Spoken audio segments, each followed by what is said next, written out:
자, 우리 신앙을 고백하는 것으로 주일날 예배를 주님께 드리도록 하겠습니다. 우리 신앙을 고백합니다.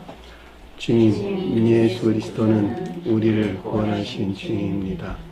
우리는 세상을 속량하신 이 한 분 하나님을 예배합니다.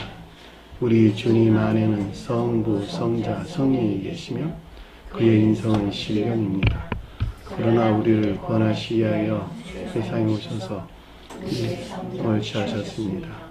우리 주님께서는 십자가의 고난을 받는 데까지 시험을 당하여 참으셨고 지옥을 이기셔서 사람들을 지옥으로부터 놓아주셨습니다.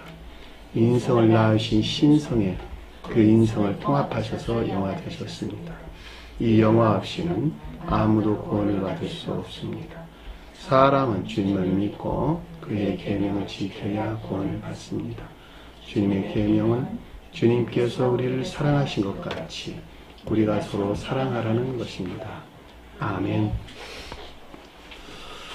자, 오늘 말씀 보도록 하겠습니다. 마가복음서 11장 11절에서 14절까지 보도록 하겠습니다. 마가복음서 11장 11절에서 14절까지 보도록 하겠습니다. 예수께서 예루살렘에 이르러 성전에 들어가사 모든 것을 둘러보시고 때가 이미 저물매 12 제자를 데리고 베다니에 나가시니라. 이튿날 그들이 베다니에서 나왔을 때에 예수께서 시장하신지라. 멀리서 잎사귀 있는 한 무화과 나무를 보시고 혹 그 나무에 무엇이 있을까요? 가셨더니 가서 보신즉 잎사귀 외에 아무것도 없더라. 이는 무화과의 때가 아니니라. 예수께서 나무에게 말씀하여 이르시되 이제부터 영원토록 사람이 내게서 열매를 따 먹지 못하려 하시니 제자들이 이를 듣더라. 아멘. 자, 지난 시간에 공부했던 내용을 잠시 살펴보도록 하겠습니다. 자, 7절 보니까 나귀 새끼를 예수를 향하여 끌고 와서 그랬는데 나귀 새끼가 뭐라 그랬죠?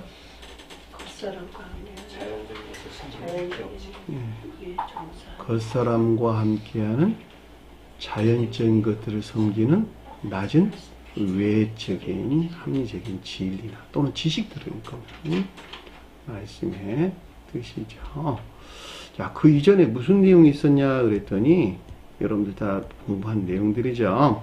이에 가서 거리에 밖에 문을 향하여 예루살렘 성 밖에 문을 향하여 매여 있는 나귀 새끼를 본즉 매에 따라오는 겉사람의 고유 속성 안에 묶여 있는 것을 뜻한다 그랬죠. 이 나귀 새끼에 속한 것들에 대한 지각, 그렇죠, 깨달음이 있었는데 그것을 풀었다, 해방 분리시키는 것, 거기에서 해방 분리시키는 것을 뜻하고 거기에 서 있는 누가 그들에게 말하기를 의문하는 것들에 대한 가르침이나 지각이나 가르침이 있었죠.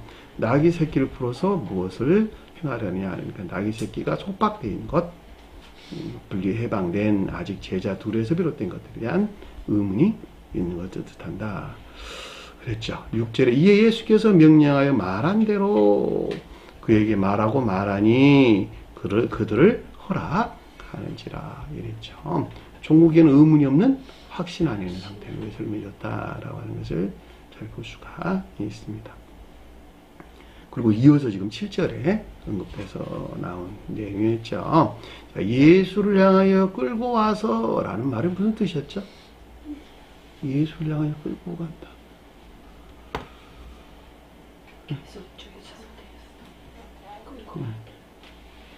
예수를 향하여 끌고 간다. 네? 내가 경희자매님 때 가까이 간다. 무슨 말일까? 그렇죠. 경희자매님이 원하는 성질 안에 일치하도록 반대의 것들에서 분리되는 곳에서 경희자매께 가까이 가게 된다. 그러니까 주님께 간다라고 하는 것은 악에서 물러나는 것이 일치해서 주님을 향하여 안내되고 인도되어 간다. 그죠? 두 사람은 가까이는 있으나 보면 되게 멀리 살아. 또 우리가 흔히 하는 말, 인도부야 뭐 이런 말도 있잖아요. 그쵸? 한 집에서 사는데 그냥 아주 멀리, 마음에서 멀리, 애정의 성질이 전혀 다른 그런 말이잖아요. 그러니까 주님께 우리가 멀리 떨어져 있다라는 말은 그 선의 성질이 전혀 다른 상태에 있다라는 것을 잘 볼 수가 있겠고, 내가 주님께 가까이 간다라는 말은 주님에 속한 선의 일치에서 나아가는 것, 다시 말해 악에서 물러나는 것만큼 주님을 향하여 나아가는 게 된다라고 하는 것을 잘 볼 수가 있겠죠. 그러니까 여기서 나귀 새끼를 예수를 향해 끌고 왔다라는 말은 나귀 새끼에 속한 것들이 소용되는 것에서 악에서 그만큼 물러나는 것을 뜻한다라고 하는 것을 잘 볼 수가 있겠죠.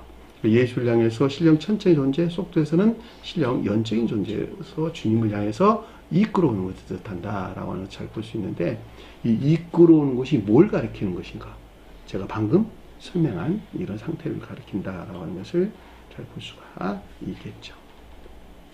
자, 그 위에, 나귀 위에 그들의 겉옷을 얹어놓음에 이런 뜻이었어요. 자, 2번 반복돼서 나왔는데, 나귀 새끼 위에 그들의 겉옷은 제자 둘에 속한 겉옷이 뭘까?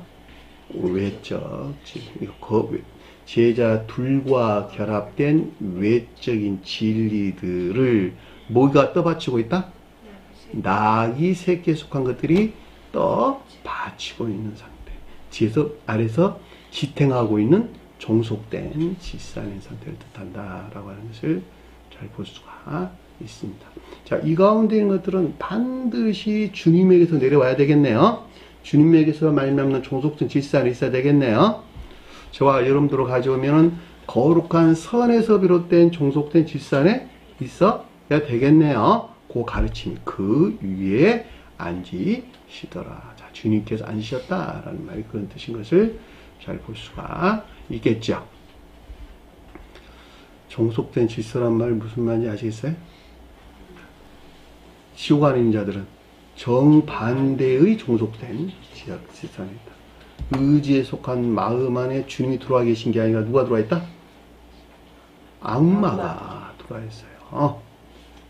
정욕이나 탐욕에 속한 악이 의지 안에 자리 잡았고, 이 정욕이나 탐욕에 속한 악으로부터 사탄에 속한 것들이 나왔겠네요. 영적인 거짓 아닌 것들이 나왔겠네요. 이 영적인 거짓 아닌 것들에게, 그러니까 악마와 결합된 사탄에 속한 것들에 일치한 종속된 질서 안에는 외적인 삶 가운데 있단 말이에요. 나귀 새끼들이 그 가운데 있단 말이에요.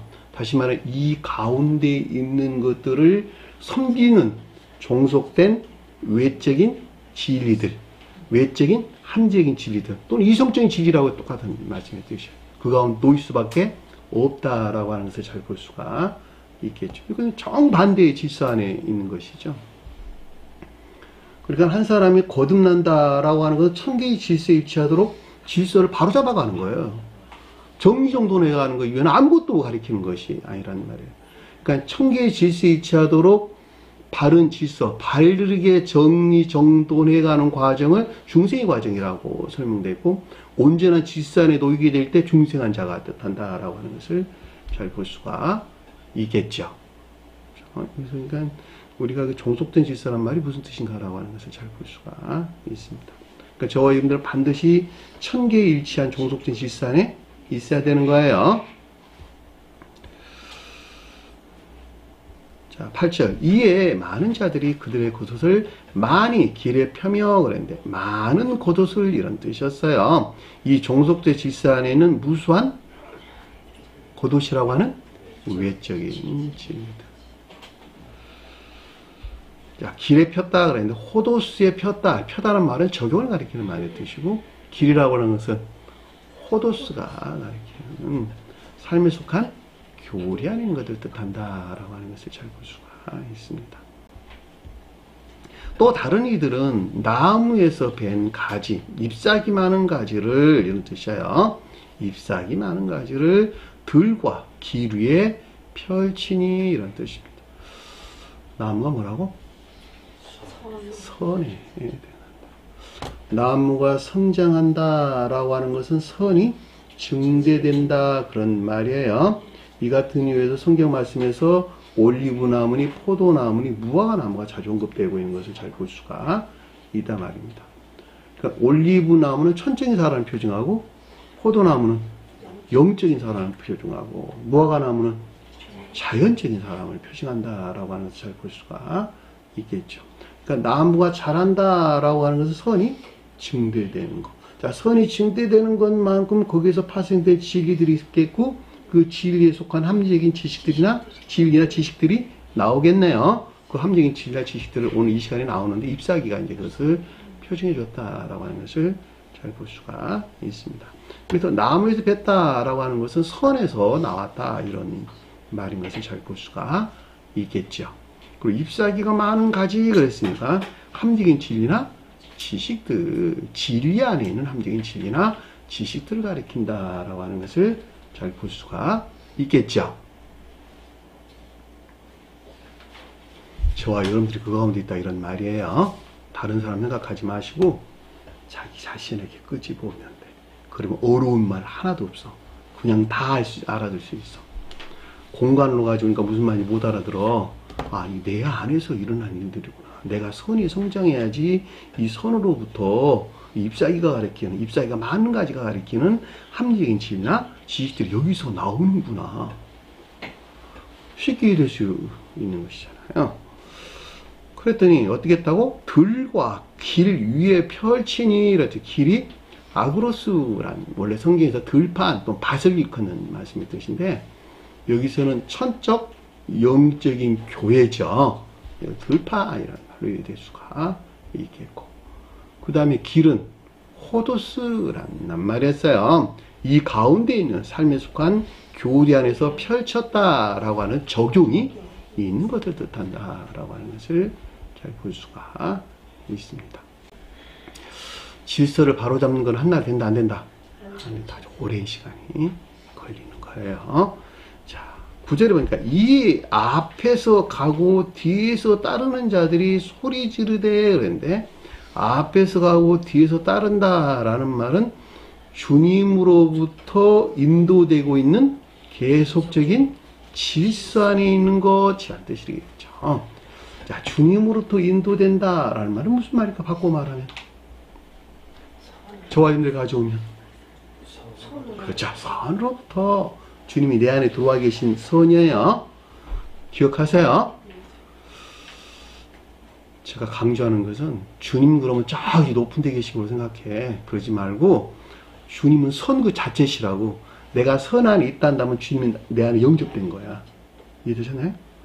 그러니까 내가 주님으로부터 인도되고 있는 계속적인 질서, 그럼 저와 여러분들 가져올 때, 아, 주님에게서 쪼개서 나에게 넣어주신 내 안에 선이 있는데, 이 선에서 비롯된 계속적인 질서 안에 있다는 말의 뜻이구나, 라고 하는 것이 쉽게 이해될 수가 있겠죠. 소리를 질렀대. 소리를 질렀다는 말은 의지에서 나왔다라고 하는 것을 잘 볼 수가 있겠죠. 의지에 속한 열망에서 나온 교리적인 진리 안에 있는 것을 뜻한다라고 하는 것을 잘 볼 수 있겠죠.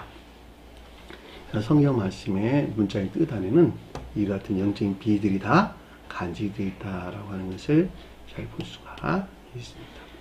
이 세상 질서보다 훨씬 더 정교한 질서 안에 기술되고 있어요. 자, 호산나 주의 이름으로 오시는 이여 찬송하리로다 하고 말하더라.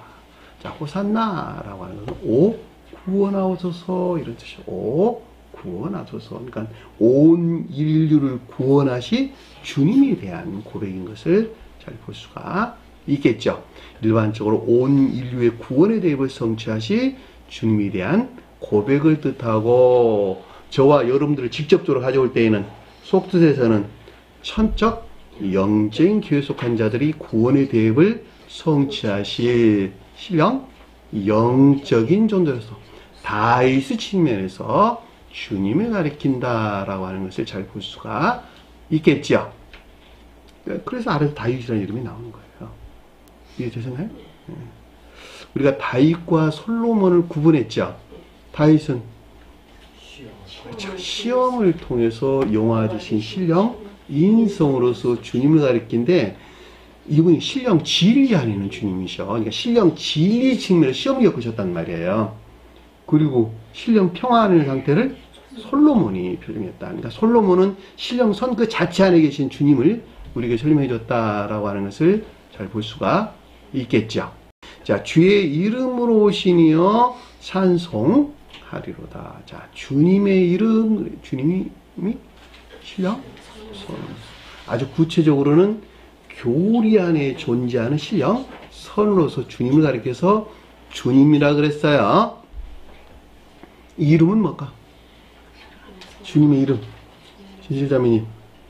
신령 선과 신령 진리. 이게 주님의 두 이름이에요. 반드시 기억하세요. 자, 신령 선과 신령 진리 외에는 아무것도 존재하지 않는다. 주님 안에는.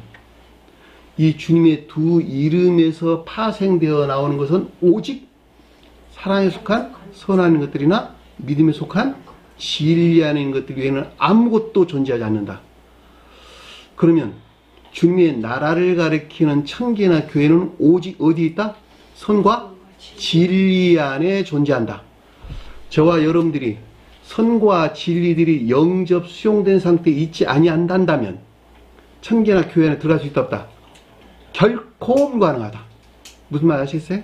내가 선 안에 있으려면 악에서 물러나야 되고 진리 안에 있으려면 거짓에서 떠나야 된다라고 하는 것은 아주 명확하죠. 무엇을 통해서? 가르침을 통해서. 자, 거기서 떠나기 위해서는 어떻게 된다? 반드시 가르침에 속한 것들이 적용되는 삶 가운데 있어야 된다. 이게 대명제야. 대명제. 복잡하게 생각할 것 아무것도 없어요. 그래서 그 가운데 있는 주님을 찬송하는 거예요. 선의 측면에서 거룩한 예배. 이 찬송한다는 말이 선의 측면에서 거룩한 예배. 감사하다는 말은 진리 측면에서 거룩한 예배를 우리에게 설명해 줬다라고 하는 것을 잘 볼 수가 있겠죠. 선에 속한 거룩한 예배의 측면에서 주님에 대한 고백을 뜻하고 이 가운데 있는 것들에 대한 말하다라고 하는 교리적인 지각이나 가르침이 있었다라고 하는 것을 잘 볼 수가 있습니다. 그러니까 우리가 구원받는다라고 하는 말에 대한 의문이 전혀 있을 수가 없어요. 그러니까 믿음으로 구원다는 말이 얼마나 엉터리인지 우리 쉽게 이해될 수 있는 것입니다. 그리고 한 번 더 설명 더 나왔어요. 10절에 보니까 주의 이름으로 해놓고 곧 우리 조상 다윗의 나라로 오시리여 찬송하리로다. 우리 조상 다윗이 뭐라고? 시험을 통해서 이 땅에 오셔서 시험을 통해서 영화되어 온 인류를 구원하실 구원의 대업을 성취하실 신령 인성으로서 주님을 가리켜서 우리 조상 다윗이라는 말이 뜻이나 잘 볼 수가 있겠고, 나라라고 하는 것은 가장 높은 뜻에서는 신령 인성을 가리키고 속도에서는 천계나 교회, 그러니까 천계나 교회가 비롯 때 다윗으로서 주님에 대한 고백인 것을 잘 볼 수가 있겠죠. 찬송한다는 말은 앞에 공부한 것 같이 천계나 교회에 존재하는 선에 속한 거룩한 예배 측면에서 주님에 대한 고백을 뜻한다라고 하는 것을 잘 볼 수가 있습니다. 이 본문의 일치에서 여러분들에게 설명드리자고 한다면 올리브나무 산이 뜻하는 이것들에 속한 예배 측면에서 주님에 대한 고백이다라고 하는 것도 잘 볼 수가 있겠죠. 올리브나무 산이 뭘 가리켰죠?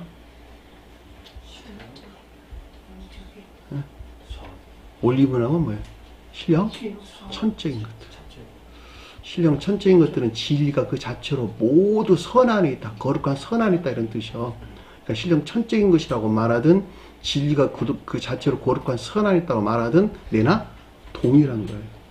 신령 영적이다라고 하는 것은 선이 그 자체로 진리 안에 있는 상태를 그는 말씀의 뜻이에요. 그러니까 저와 여러분들이 영적인 교회에 속한 자다라고 하는 것은 선이 그 자체로 진리 안에 머물러 있다 이런 뜻이요. 천적인 사람들은 진리가 그 자체로 선 안에 있다. 그런 말이에요. 잘 생각해 보세요. 진리가 그 자체로 선 안에 있다? 그 말이 무슨 말일까? 그 무슨 말일까? 진리가 그 자체로 선 안에 있다. 진리는 이에 들어온 것들인데 이에서 옳고 그를 판단하지 아니하고 선에 속한 것들에게 종속되어 있다. 선에 속한 것들을 행하는데 이 행하는 것들을 돕는 방편으로 존재한다. 선이 그 자체로 진리 안에 있다. 진리로부터 생각해가지고 옳고 그름을 분별해서 이것이 옳아 그를 행한다. 그런 말이에요. 무슨 말 아시겠어요? 풀어서 설명하면 이 세상에서 이 교회에 속한 자는 두 부류가 있다 이런 뜻이요. 하나는 앞에 설명한 진리가 그 자체로 선하는 자들이 있고 하나는 선이 그 자체로 진리하는 자들이 있다 이런 뜻이란 말이에요. 이 교회 안에는. 그래서 어떤 사람은 천적인 사람, 어떤 사람 영적인 사람 이렇게 구분을 하는 거예요. 처음엔 잘 몰라. 조금 여러분들이 공부하다 보면 금방 할 수 있어. 저는 나 자신에 대해서 생각하기를 나는 천적인 사람도 아니고 영적인 사람도 아니고 천적, 영적인 사람이다 이렇게 판단을 했어요. 내 자신에 대해서. 딱 그래야지 맞는 것 같아. 그리고 내가 그동안에 경험해왔던 것을 보면 딱 그 가운데 있어.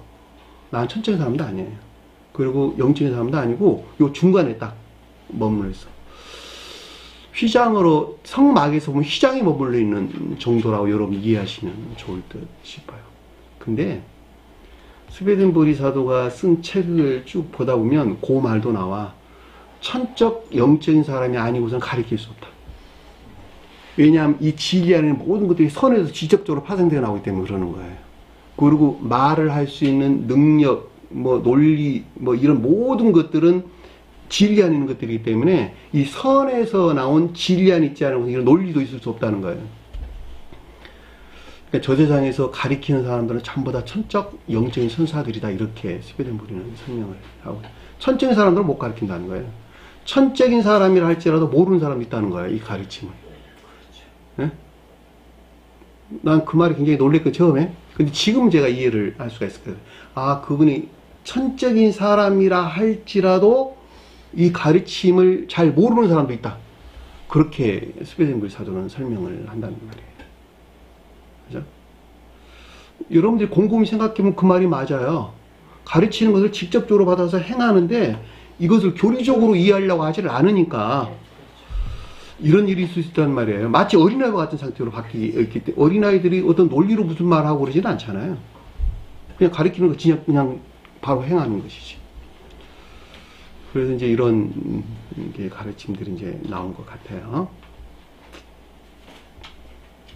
자, 가장 높은 곳에서 호산나 하더라. 자, 지고한 신성 안에 계시는 이러한 증의 뜻에서는 올 인류를 구원하실 신령 인성으로 주님에 대한 고백을 뜻하고, 속주에서는 천적 영적인 결속한 자들의 구원의 대업을 성취하실 신령 영적인 존재로서 주님에 대한 고백을 뜻한다라고 하는 것을 잘 볼 수가 있습니다. 여기서 여러분들이 기억할 것은 호산나가 뭘 가리키는 것인지 좀 잘 기억을 하셨으면 좋겠고, 주님은 오직 다윗으로부터 구원을, 다윗이 표징하는 것으로부터 구원을 얻는다라고 하는 것을 잘 볼 수가 있습니다. 이 같은 이유에서 구약에 다윗이 자주 언급돼서 나온 이유가 바로 거기에 있다는 말이죠. 자, 여기까지가 우리가 지난 시간에 공부했던 내용입니다. 자, 11절 보니까 예수께서 예루살렘에 이르러 성전에 들어가사 그랬는데, 문장을 좀 바꿀게요. 자, 예수께서 예루살렘 성전에 이르러 이런 뜻입니다.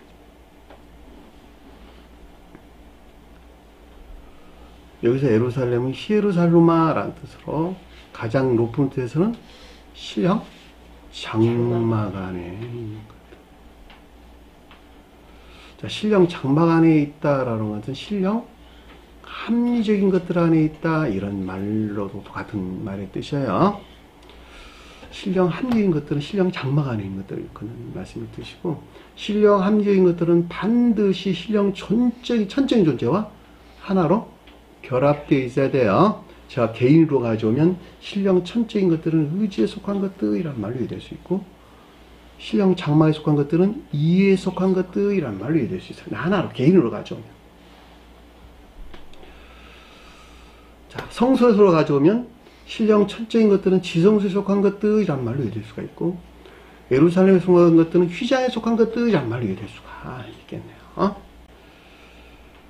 또 나 한 사람 몸으로 가져오면 신령 천적인 것들은 머리에 속한 것들이란 말로 이해될 수가 있고, 신령 장마에 속한 것들은 목 부위에 속한 것들이란 말로 이해될 수가 있겠네요. 몸통이 아니고 목 부분.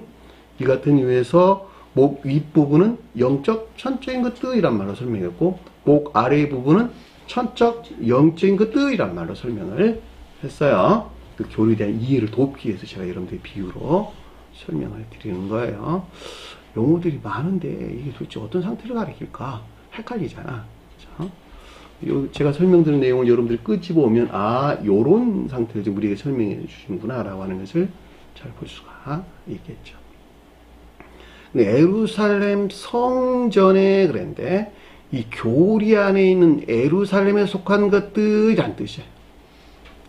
성전이란 말은 교리 안에 있는 예루살렘에 속한 것들이란 뜻이에요. 자, 성전은 성경에서 청계나 교회를 가리킨다. 그랬죠? 자, 청계나 교회는 모두가 다 교리 안에 존재합니다. 천계는 수많은 사회가 존재하는 것 같이 이 세상에서 교회에 속한 자들도 수많은 사람들이 있다. 각 계도에 있지 않은 수많은 교회 사회가 존재한다라고 하는 것을 잘 볼 수가 있겠죠. 그러니까 교리 안에 있는 것들, 교리라고 하는 것은 반드시 적용되는 일들 안에 있어야 돼요. 손과 발이 움직이는 삶에 속한 일들에서 반드시 적용돼야 될 것들이 주님에게서 비롯된 교리나 가르침들이에요. 이 교리나 가르침들이 적용되지 아니하고서는 열매를 낼 수 있다. 결코 열매를 낼 수가 없는 거예요. 그런데 여기서 예루살렘 성전에 이르렀다라는 말의 뜻은 신령 천적인 존재, 예수가 신령 천적인 존재. 저와 여러분들 가져오면 신령 진리 안에 있는 신령 영적인 존재죠. 그렇죠? 자, 예루살렘 성전이 뜻하는 초기 이 가운데 있는 상태. 초기 외에 처음, 최초, 초기에 이 가운데 있는 상태. 왜 초기라는 말을 설명했냐면 아래에서 보니까 시험을 겪고 있는 상태가 언급되고 있어요. 무슨 말인지 아시겠어요? 그러니까 진정한 뜻에서 예루살렘 성전이 가리키는 상태에 이르지 못한 이 가운데에 있는 초기 상태를 우리에게 설명해 주고 있다라고 하는 것을 잘 볼 수가 있겠죠. 그러니까 한 사람이 어느 날 그냥 갑자기 예루살렘 성전을 불쑥 그냥 사다리 타고 올라가 버렸으면 좋겠는데 그것이 아니란 말이죠. 여러 가지 계도를 거쳐서 궁극적으로 종국의 그 가운데 이르게 되는 것이니까 여기서는 그 입구라고 하는 막 진입한 초기의 상태를 우리에게 설명해 주고 있다라고 하는 것을 잘 볼 수가 있습니다. 그랬더니 아래에 보니까 모든 것을 둘러보시고 모든 이 가운데 있는 것들에 대해서 일반적으로나 개별적으로 둘러봤다. 블레포, 페리블레포, 눈으로 보다. 무슨 말일까? 이해나 총명 안에 있는 상태. 예루살렘 성전에 속한 것들에 대한 이해나 총명 안에 있는 상태. 일반적으로나 개별적으로. 그 말이 무슨 말일까? 예루살렘 성전에 속한 것들에 대한 일반적으로나 개별적으로 이 가운데 있는 것들에 대한 이해나 총명 안에 있는 상태. 교리적인 것들에 대한 이해나 총명 안에 있는 상태. 그런 말이에요. 눈으로 본다라고 하는 것은 교리적인 것들에 대한 이해나 총명함의 상태를 하는 말씀을 뜻이에요. 지각이나 인지, 인식하고는 전혀 다른 거예요. 지각이나 인지, 인식은 교리들이 적용돼 가지고 선이 성장하는 데서 나온 선에서 비롯된 지각이나 인지. 내가 선 안에 있지 아니하고서는 알 수 없는 거예요. 그거는. 여기서는 교리적인 것들에 대한 이해나 총명을 일컫는 말씀의 뜻이에요. 그랬더니 아래에 보니까 때가 이미 저물매. 때는 무엇에 대해서 서술한다? 진리에 대해서 서술한다. 시간은 뭐에 대해서 서술한다? 진리에 대해서 서술한다. 여기서 저물다란 말은 늦은 오후란 말이에요. 시간에 대해서 서술해줬네? 그렇죠. 자, 진리 측면에서 서술해줬다라고 하는 것을 잘 볼 수가 있겠고. 한 날의 마지막은 뭔 말일까? 다음 날을 맞이하기 위한 종전의 충분한 상태. 창세기 똑같아요. 첫째 날, 둘째 날에서 일곱째 날까지도 그 다음 날을 맞이하기 위한 종전의 충분한 상태. 그리고 궁극적으로 무슨 날을 맞이하게 돼요? 마지막 일곱째 날을 맞이하게 되는데, 그 일곱째 날이라고 하는 것이 한 사람이 중생한 상태. 그런 말이에요. 다른 데서는 안식일을 맞이했다라고 할 때 일곱째 날을 맞이한 상태일 거는 말씀해 주시고, 그럼 여덟째 날은 무슨 말일까? 8회. 중생한 자들이 새로운 삶의 시작. 그것이 8이란 낱말이 우리에게 가르침 준 거예요. 그래서 8일째 되는 날에 뭘 하라 그랬어요? 주님께서는 할례를 행하라 그런 거예요. 할례가 뭐죠? 악과 거짓들에서 단절된 중생한 상태. 그래서 8일날 할례를 행한다. 그러니까 악과 거짓들에서 단절되지 않냐고서 새로운 삶이 시작될 수 있다 없다? 없는 거예요. 그래서 8일째 할례를 행하라고 그랬어요. 교회에 속한 자들 뿐만이 아니라 교회에 속한 자가 되고자 원하는 나그네들도 다 할례를, 이방인도 다 할례를 행하라고 그래서 한 거예요. 왜냐면 그들을 차별하지 말라는 거야. 너희들이 그랬던 것 같이 그들도 또한 새로운 삶을 살기를 원하는 자들이기 때문에. 그래서 주님께 그랬잖아요. 너가 저기 이집트에 머무를 때를 생각하라. 그들을 비난하지 말라는 거예요. 업신여기지 말라는 거예요. 저와 여러분들을 업신여기지 말라는 거야. 잘 모른다고 무시하지 말라는 거예요. 그들이 할례를 원한다면 반드시 할례를 줘야 된다. 오늘날은 할례가 뭘 대신했다? 세례가 대신했다라고 하는 것을 잘 볼 수가 있겠죠. 그러니까는 그들이 설령 이방이라 할지라도 세례를 받기를 원한다면 반드시 세례를 줘야 된다라고 하는 것을 잘 볼 수가 있겠죠. 제도적인 세례를 가리키는 말 아니에요. 여러분, 영적인 뜻을 아는 데에서 세례를 받고 원한다면 반드시 세례를 줘야 된다. 이렇게 설명될 수가 있는 것입니다. 그래서 저물었다는 말이 다음 상태를 맞이하기, 다음 날을 맞이하기 위한 종전이 충분한 상태를 이끈다라고 하는 것을 잘 볼 수가 있겠죠. 자, 진리 측면에서 다음 상태로 진행하기에 종전이 충분한 상태에 있는 것을 뜻한다라고 하는 것을 잘 볼 수가 있습니다. 그랬더니 아래에 보니까 12과 함께 베다니에 나가시니라. 12 제자를 데리고가 아니고 12과 함께 라는 뜻이에요. 제자라는 말 없는 단어예요. 12이 뭘까? 12. 복합체의 진리 안에 있는 것. 자, 주님에 대해서 가져올 때는 무슨 말일까? 12이란 말이. 12.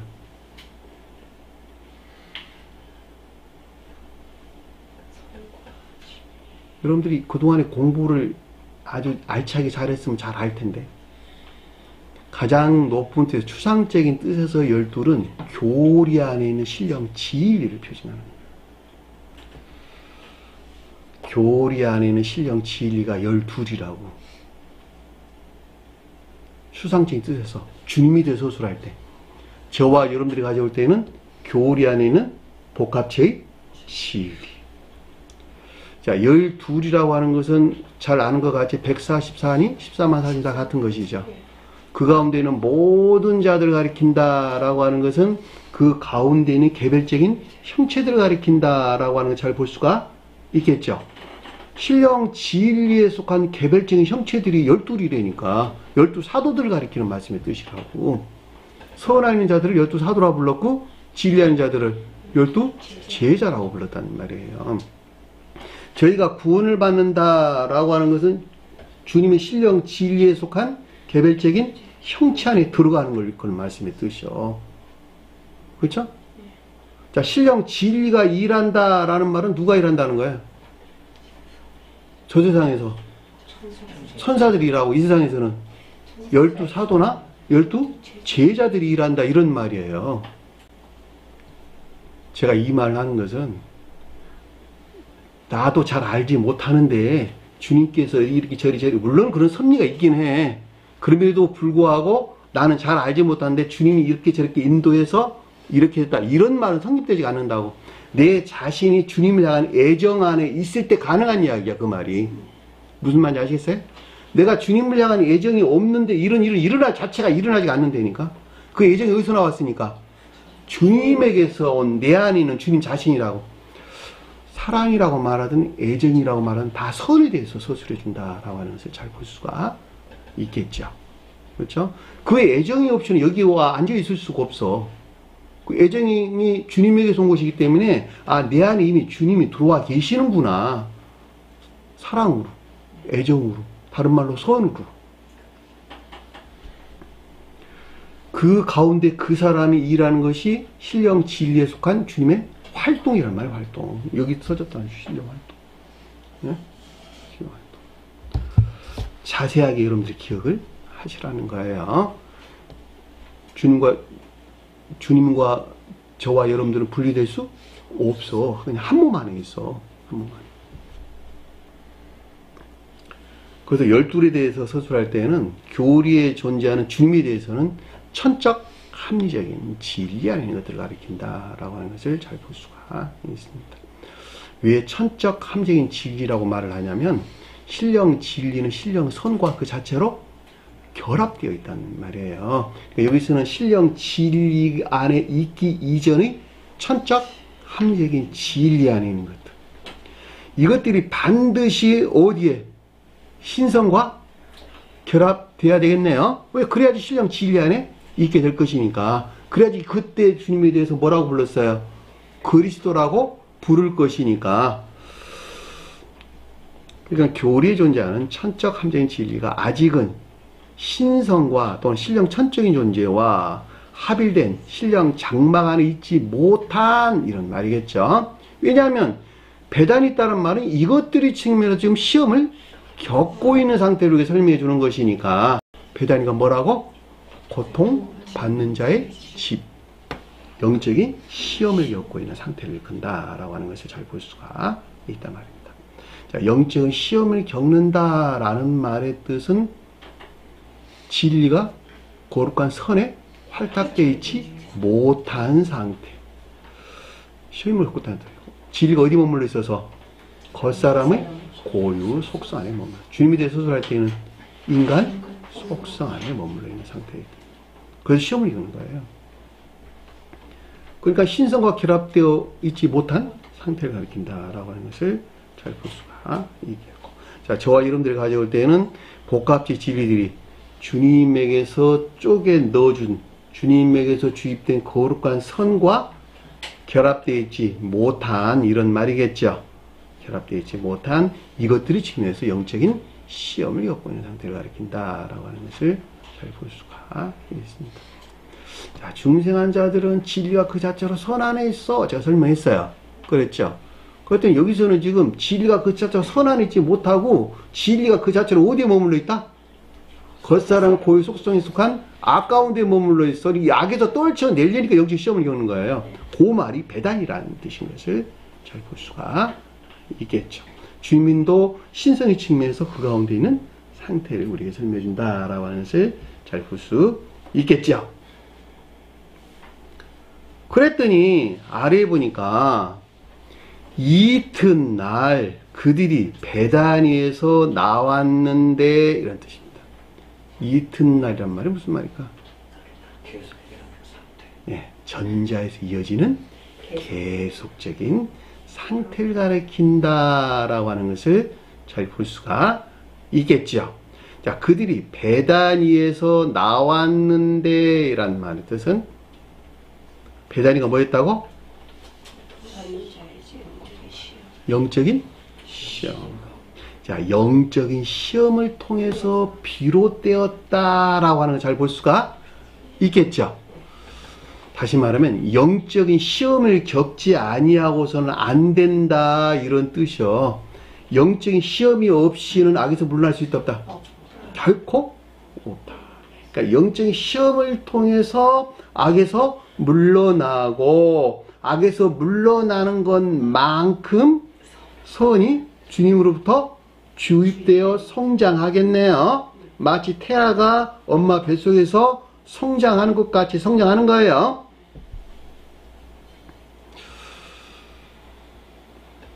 그러니까 복합치 진리 측면에서 겪고 있는 영적인 시험을 통해서 비롯되었다라고 하는 것을 잘 볼 수가 있겠죠.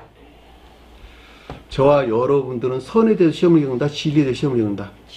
진리에 대해서 시험을 겪는다. 선 안에 있는 자들은 시험을 겪지 않아요. 자, 진리에 대해서 시험을 겪는다. 자, 주님의 자연적인 사람은 신령, 존재에 속한 신령, 진리 측면에서 시험을 겪으셨다. 이해되셨나요? 어디까지? 인간 속성에 속한 모든 것들을 지옥으로 몰아넣고 신령 진리 안에는 모든 것들이 기름 부음을 받은 이런 말이겠죠. 기름 부음을 받은 신성 안에 있기까지 신성과 한몸 되기까지 합일되기까지 시험을 겪으셨다. 진정으로 시험에서 승리하시고 된 때가 신령 선과 결합된 신령 장막 안의 상태를 우리에게 설명해줬다라고 하는 것을 잘 볼 수가 있겠고, 다윗이 왕이 됐다라는 말하고 똑같은 말의 뜻이에요. 무슨 말인지 아시겠어요? 왕이 되어 솔로몬을 낳은 상태. 주님의 영화. 시험을 통해서 주님의 영화 되신 상태가 그때야, 그때. 그랬는데 아래에 보니까 굶주린지라, 굶주리다 이런 시장한지라는 굶주리다. 페이나오란다. 페이나오.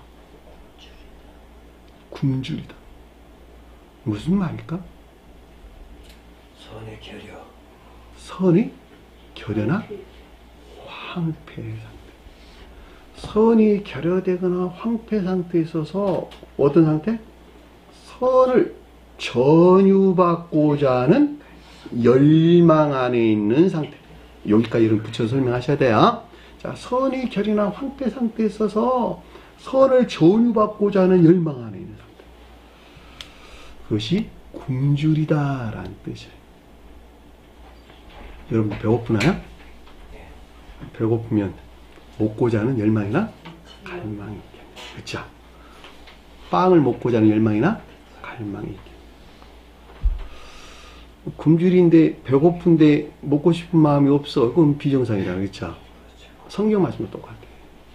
선이 내한테 결여되어 있어. 또 황폐되어 있어. 그러니까 선을 전유받고자 하는 열망이나 갈망 안에서 이게 굶주린 자. 내가 굶주릴 때 너희들이 나를 돌아봐 주었고. 우리가 주님 언제 돌아왔어? 내가 굶주렸단 말이 무슨 말일까?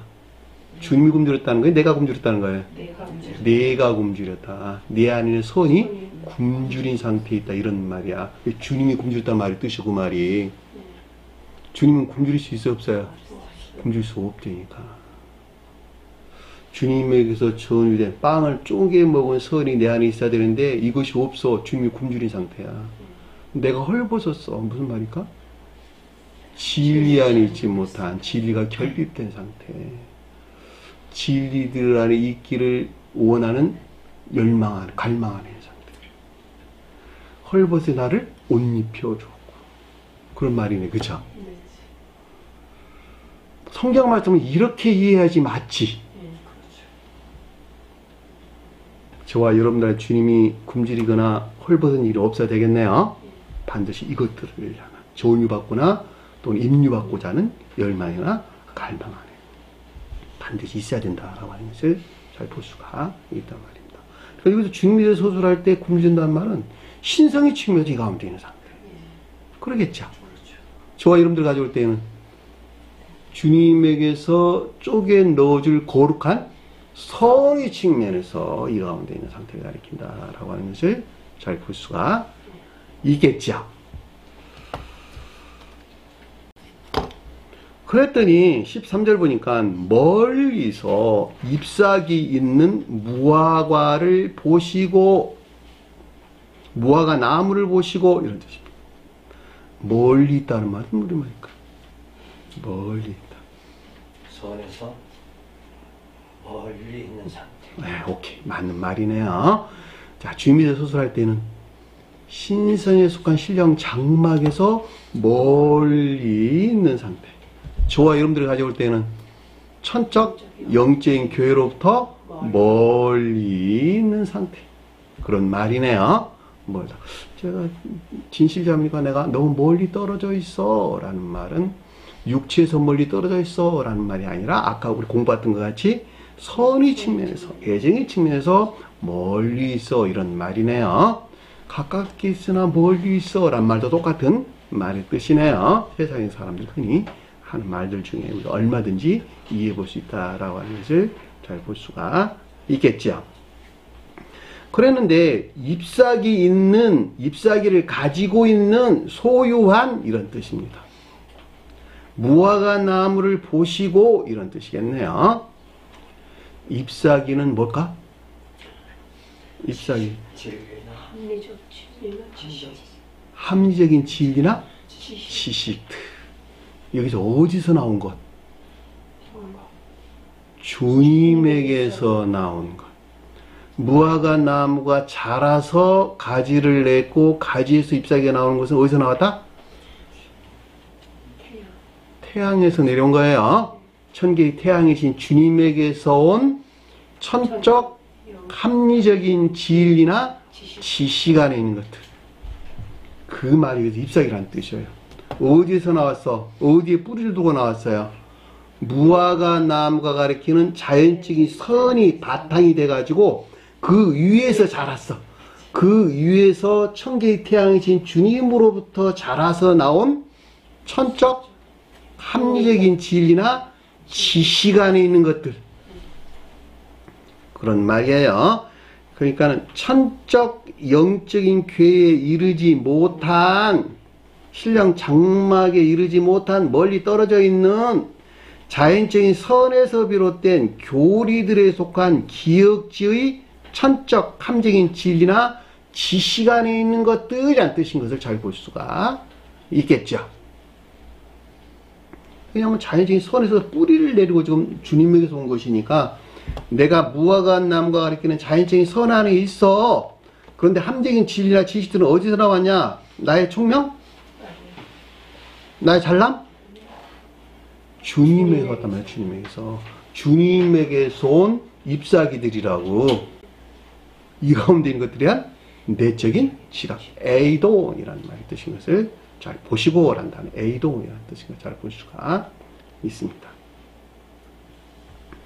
계시록서 22장 2절에 보면 길 가운데로 흐르더라 그래 놔놓고 강 좌우에 생명나무가 있어 12가지 열매를 맺되 달마다 그 열매를 맺고 그 나무 잎사귀들은 민족을 치료하기 위하여 있더라. 만국이 아니라 민족이에요. 에드무스. 민족을 치료한단 말은 무슨 말일까?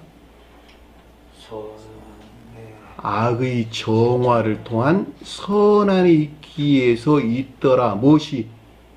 나무 잎사귀들. 선에서 나온 함적인 진리나 지식들로부터 악과 거짓들이 정화된 선안에 있기 위해서 그것이 있더라. 생명나무 그랬는데 가장 높은 때 주님 자신이 끊는 말의 뜻으로 단어가 두 단어예요. 조의 나무예요. 조의가 뭘까? 삶, 생애.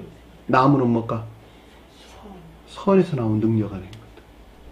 주님에게서 비롯된 것들. 다. 그러니까 생명나무를 때 주님에 대해서 서술할 때 주님 자신을 일컫는 말씀이 뜻이죠. 강은 뭘까?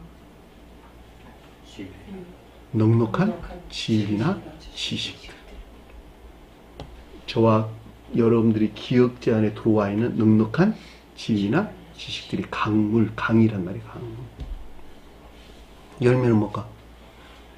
사랑이나 인애에 속한 선.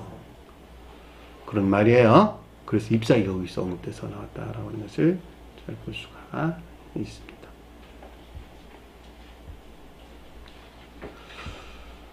그러니까 이 말씀의 가르침들은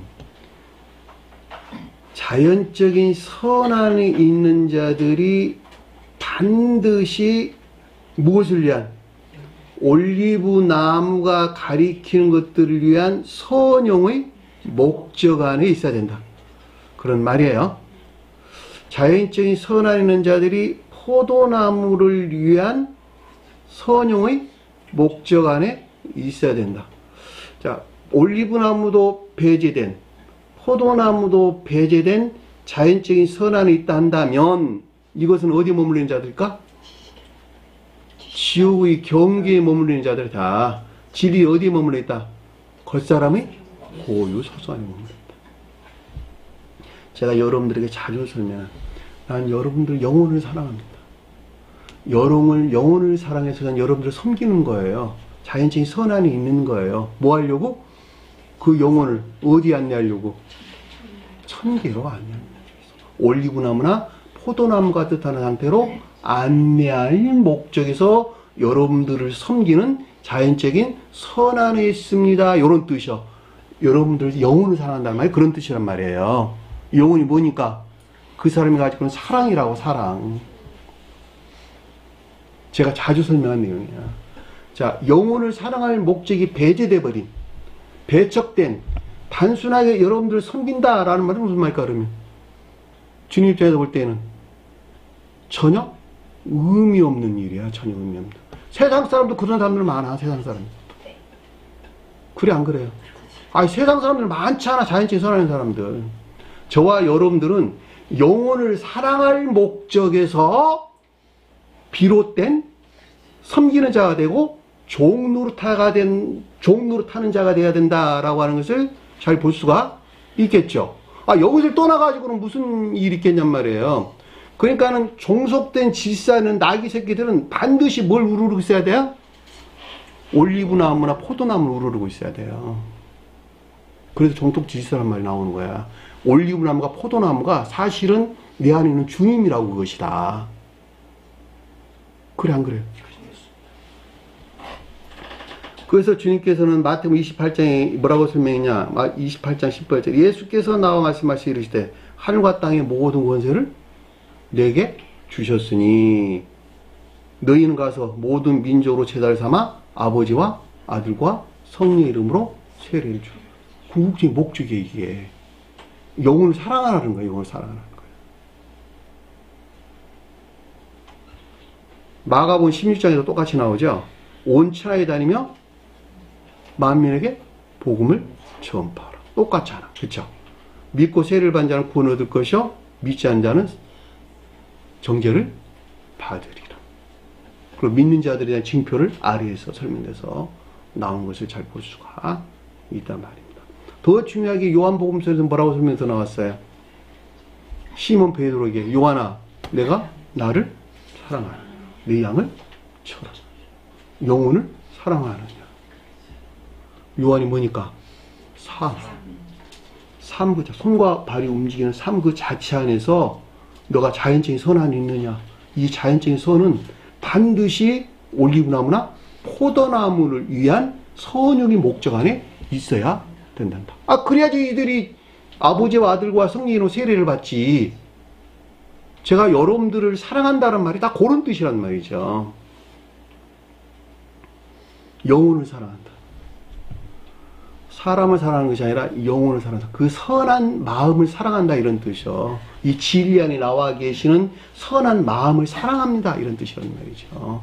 그 사랑이 주님에게서 내려왔다는 말이죠. 무슨 말인지 아시겠어요?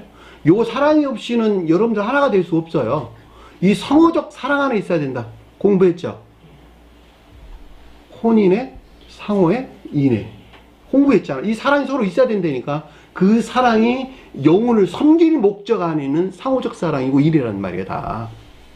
이해되셨죠? 반드시 여러분들 기억을 해주시기 바랍니다. 그랬더니 아래에 보니까 그렇다면 그것에서 무엇을 찾을까요? 가셨더니 콕 이런 말인데 그렇다면 이렇게 그렇다면 자, 잎사귀가 많이 있다면 천적 함정인 진리나 지식들을 가지고 있다면 이런 말이겠죠. 여기서부터 어떤 것들을 어떤 열매를 봐야 되는데 이런 말이란 말이죠. 그렇단다면 그곳에서 무엇을 찾을까요? 하셨더니 기역지의 천적 함정인 진리나 지식들이 선용되는 신령 장막 안에 있어야 되는 것들을 뜻하고 속도에서는 천적 영적인 교회 안에 있어야만 되는 것을 뜻한다 라고 하는 것을 잘 볼 수가 있겠죠. 그곳으로 가서 보니 아직 전자 이 가운데 있지 못한 것들에 대한 휘리스코 깨달음을 뜻한다 라고 하는 것을 잘 볼 수가 있습니다. 앞에서 무엇을 찾을까 라는 말도 휘리스코란 단어예요. 찾다, 발견하다 이런 뜻입니다. 여기서 보다 라는 말도 휘리스코란 단어예요. 이 가운데 있지 못한 것들에 대한 깨달음을 뜻한다 라고 하는 것을 잘 볼 수가 있습니다. 열매는 없고 잎사귀만 있더라. 잎사귀에는 아무것도 없더라. 무슨 말이가? 잎사귀만 있고 아무것도 없다. 교리들에 대한 기억적인 단순한 함적인 진리나 지식 안에만 있더라. 이것들이 선용되는 삶에 속한 일들 안에는 있지 아니하고 교리들에 속한 단순한 함적인 진리나 지식들만 가지고 있더라. 그런 말이네요. 제가 여러분들 기달토로 설명한 내용들이야 다 지식적인 믿음으로는 아무런 열매를 낼 수 없다. 자, 교리적으로 익히고 배운 이 함적인 진리나 지식들이 반드시 선용되는 것에서 저 세상에 속한 열매를 낼 수 있다. 올리브나무나 포도나무에 속한 열매를 낼 수 있다. 여기서는 지금 신성과 합일된 12에 속한 것들, 즉 천적인 신령 선과 결합된 신령 함적인 진리 아닌 것들을 위해서 또는 속도에서는 거룩과 선과 결합된 제자들이 가리키는 복합지 진리 아닌 것들을 위해서 선용되고 있지 못한 이런 말이겠죠. 교리들에 대한 기억적인 단순한 함적인 진리나 지식 안에만 있는 것을 뜻한다 라고 하는 것을 잘 볼 수가 있겠죠. 그 이유가 뭐라고? 무화과의 때가 아닙니다. 이 말은 무슨 말인가? 열매를 맺을 때가 아니었다. 진리들이 어디에 머물러 있다? 겉사람의 고유 속성 안에 머물러 있습니다. 이런 말이겠죠. 12에 속한 것들이 천적 함정인 진리들이, 즉 천적 함정인 진리들이 신성에 속한 올리브나무를 위한 종속된 신령 자연적인 선안에 있지 못하고 여전히 어디에? 인간 속성 안에 머물러 있는 상태를 뜻하고, 저와 여러분들을 가져올 때에는 속도에서는 복합치 진리들이 올리브나무 산이 뜻하는, 즉 영적 천적인 사랑에 속한 선을 위한 종속된 자연적인 선 안에 있지 못한 어디? 겉사람의 고유 속성 안에 머물러 있는 상태를 가리킨다 라고 하는 것을 잘 볼 수가 있겠죠. 그랬더니 14절 보니까 예수께서 대답하여 그것에게 말하기를, 문장이 바뀌었네요. 예수께서 대답하여 그것에게 말하기를, 그것이 뭘까? 이 가운데 있는 것들에 대한 에이폰, 내면적인 지각이 있었는데 어디서 나온? 예수가 가리킨 데서 나온 분별이나 판단에서 비롯된 이런 말이겠죠. 자, 주님에게서 비롯된 분별이나 판단, 신령 천적인 존재나 신령 영적인 존재로서 주님에게서 비롯된 분별이나 판단에서 나온 이런 말이겠죠. 앞서 설명한 이 가운데 있는 것들에 대한 내면적인 지각이 있었다라고 하는 것을 잘 볼 수가 있겠네요. 매우 매우 중요한 말이네. 잎사귀만 무성해가지고는 된다 안 된다? 결코 아닙니다. 잎사귀는 반드시 열매를 맺기 위한 선용 안에 있단 말이에요. 여러분 나무들 한번 보세요. 지금 막 잎사귀들이 무럭무럭 자라고 나죠. 그렇죠? 이 잎사귀들이 광합성 작용을 통해서 궁극적으로 뭘 내게 돼요? 가을에 열매를 내게 된단 말이에요. 여기 질서야. 근데 열매 맺을 생각은 안 하고 그냥 지식으로만 가지고 있어. 한심한 사람들이네요. 그러지 마세요. 반드시 열매를 내야 됩니다. 그래서 주님께 결론을 준 거야. 이제부터 영원토록 아무도 내게서 열매를 먹지 못하리라. 이제부터란 말은 메케티라는데 더 이상 멋멋이 아니다 이런 뜻이에요. 더 이상 멋멋이 아니다. 이미 멋멋이 아니다 이런 뜻입니다. 이미 열매를 맺을 수 없다 이런 뜻이에요. 이미 열매를 맺을 수 없다. 영원토록 이 세상에서뿐만 아니라 사후에 저 세상에서까지도 이런 말이겠죠. 이 세상에뿐만 아니라 사후에도 영원히 열매가 뭘까? 사랑이나 인애에 속한 선이 주님으로부터 전해질 수 있다 없다? 결코 먹지 못하리라. 결코 주님으로부터 전해되는 일이 없을 것이란다. 이런 말이에요. 열매에 속한 것들이 결코 주님으로부터 전해될 수 없다는 거예요. 놀랍네요. 이런 심각한 가르침들을 깊게 묵상하세요. 다른 사람 생각하지 말고 내 자신이 어떤 상태에 지금 머물러 있는가. 그래서 밑에 뭐라 그랬어요? 그의 제자들이 듣더라. 제자들은 누굴까?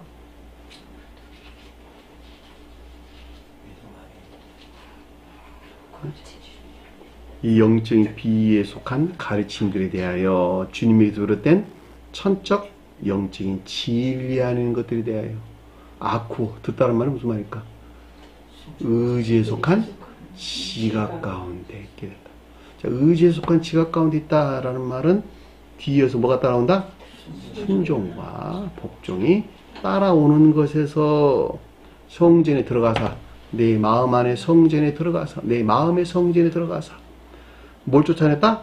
매매한 자들을 쫓아내고 돈 바꾸는 자들의 상을 뒤엎고 비둘기 파는 자들의 의자를 뒤집어 엎는 일들이 반드시 있어야 되겠네요. 그래서 어떻게 된다? 정화해야 되겠네요. 정화해야지 진정한 뜻에서 에루살렘 성전에 들어갈 수가 있지. 남이 아니네요. 그쵸? 오늘 주신 말씀 마음속에 깊게 새기시고 하늘과의 승리하는 저희에게 간절히 축원합니다. 자, 주기도만 하는 것으로 공부를 마치도록 하겠습니다. 하늘에 계신 우리 아버지, 이름을 거룩히 여김을 받으시오며 나라의 마옵시며 뜻이 하늘에서는 것 같이 땅에서도 이루어지리라. 오늘날 우리에게 일용할 양식을 주옵시고 우리가 우리에게 죄진 자를 사해 준 것 같이 우리 죄를 사하여 주옵시고 우리를 시험에 들게 하지 마옵시며 다만 악에서 구하옵소서. 나라와 권세와 영광이 아버지께 영원히 사옵나이다. 아멘.